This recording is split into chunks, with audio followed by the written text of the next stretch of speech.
Welcome back, Ultimate fans, to another edition of the AUDL Take.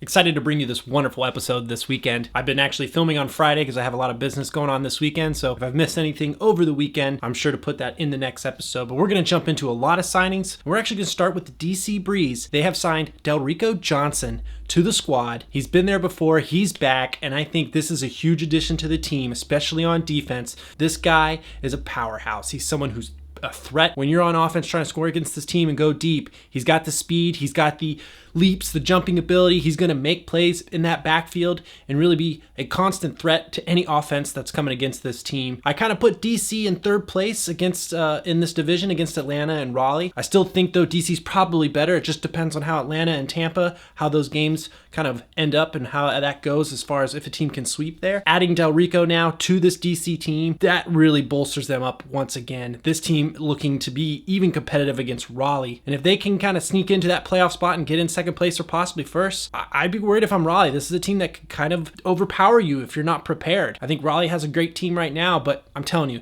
this is a guy who's going to make big plays every week. Having someone like this on your team, especially with a roster that has just been getting more and more impressive each year, this is the signing you want. This is something that's going to really push them forward here the rest of this offseason and get pumped as they start 2020. Moving over to the West, we have the Seattle Cascades signing a player that I really enjoyed watching last year, played his first season for Seattle, now coming back for his second season, Jay Boychuk. He was just a creative player to watch. He did a lot of great work as far as getting assists and making great catches in the end zone, getting scores. Just something that I think Seattle needs as new additions come in, as this team tries to build back to what they had back in 2016. This is a guy I think we're going to see a lot of great things coming from him. Have a lot of great returners coming back like Sam Harkness and a few others, but this is someone I was very interested last year. I think he's going to be a really creative, fun person to watch this season. So good for you, Jay, coming back to Seattle. I'm very excited to see what you're capable of this year and if you can maybe get a few upsets against Dallas. Now moving over to the East, we have actually two big signings in the East, but we're actually going to start with the Toronto Rush, and they are signing once again one of their staple players, Isaiah Masakeli. Truly an incredible player for this team, has always been one of their top players, and he can really do it all as far as offense and defense. I think he's just really going to be that staple figure for this team. He's going to be able to fill a role when needed. Now having someone like him to stay there is very important for this team. I really do believe Toronto's going to try as hard as they can to get into the playoff spot and try to even get home field advantage. I think this team has always been dominant in the East, and New York just kind of came out of nowhere. I mean, it's not that it was a complete surprise, but New York had never even made it to championship weekend. All of a sudden, here they were hosting and they dominated. And I think this is going to be the year now, having someone like him, and you got Cam Harris as well. There's a team that has the talent, has the ability. It's just good seeing someone who's had the AUDL experience for a long time there in Toronto come back and hopefully lead this team to some great wins against New York, get themselves in a playoff position, and maybe this time they'll be the ones who upset New York. I don't think they're going to be the front runners, but having someone like Isaiah Masakeli is going to give them a huge boost going into 2020. And now for the biggest signing that came from last week, and that is once again in the East. It's with New York, and this player I think is really kind of someone that we don't really talk a whole lot about. I think transformed New York in ways we can't even really, it's ineffable. Grant Lindsey is coming back to New York. This is the kind of creative, hardworking, unbelievable athleticism kind of player you want on your team. He just moves it so well. He isn't as flashy as like you would see of Harper Garvey or even like Abe Coffin, but he is a workhorse and he can do it downfield. He can be on defense. He's going to move the disc as a handler. He's going to give you the unders. He's going to go deep. He can give you everything you need, and has moved over and won a championship in San Francisco and now gone to New York, won a championship there. You put him on your team and he's going to elevate you. And now you have all of his other players. You've got Ben Yacht, Jeff Babbitt, Jack Williams, Katz. The list goes on,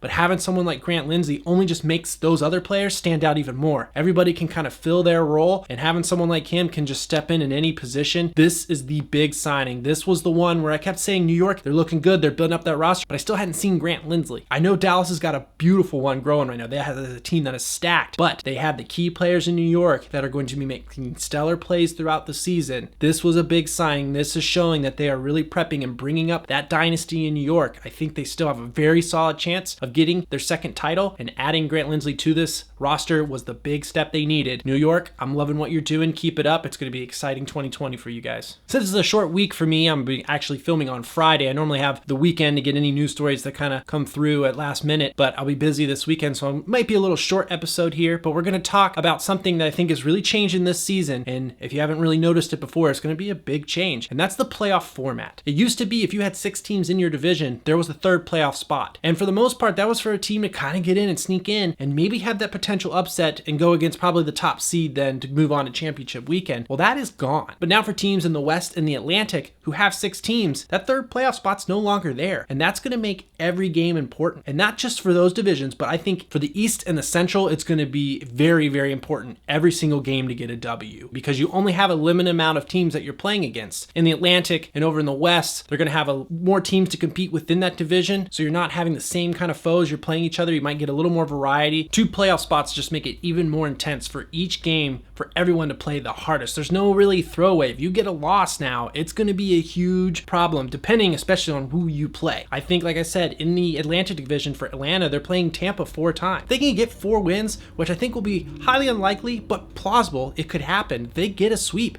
it's going to put them in a better playoff situation than, let's say, DC and Raleigh, who are playing a little bit of more cross-divisional games. As far as the East and the Central, you know you're going to have to compete as some of the best. As far as the Central goes, that's just going to be a wildfire. That is one of the most unpredictable divisions. Each game, I think you're going to just seeing as if it's a playoff game. Look for those games in the Central to be highly competitive and really all across the league. I think no more better time to watch the AUDL than this season, where there's only 2 playoff spots available for pretty much everyone in the divisions, especially for those teams who are kind of floating in that 3rd, 4th place position. Playing those teams in 1 or 2 that are predicted to be 1 and 2, every game against them is going to be crucial. If you can get an upset against them, it's going to really change the outlook of the season. Very big season coming up for the AUDL. I think the reasoning behind changing the playoff format was adding that playoff game. For the most part, it was the top 2 teams getting through anyway. A lot of the franchises and general managers just saw that they could probably save some money, especially as we're still early on in the AUDL. I could see in the future this kind of 3rd playoff spot coming back, but for now, I think it's fine to just have the top 2 playoff positions. It's going to make the actual season games even more important. It's going to be a wild year in the AUDL this year, and I'm excited to see what teams really come out on top and make it to championship weekend. And a fun little story before we wrap up this episode: Savage Ultimate is premiering the new jerseys this year for the AUDL. Originally, it's been Boone for pretty much the entire AUDL, but now Savage is coming in, and some of these jerseys are looking amazing. If you want to talk about some kits, these are looking incredible. Minnesota Windchill has a great one that they just showed. Beautiful design. But I'll have to say, the newest team in the league, the Boston Glory, those jerseys are amazing. Beautiful design. I love the away with the BOS across the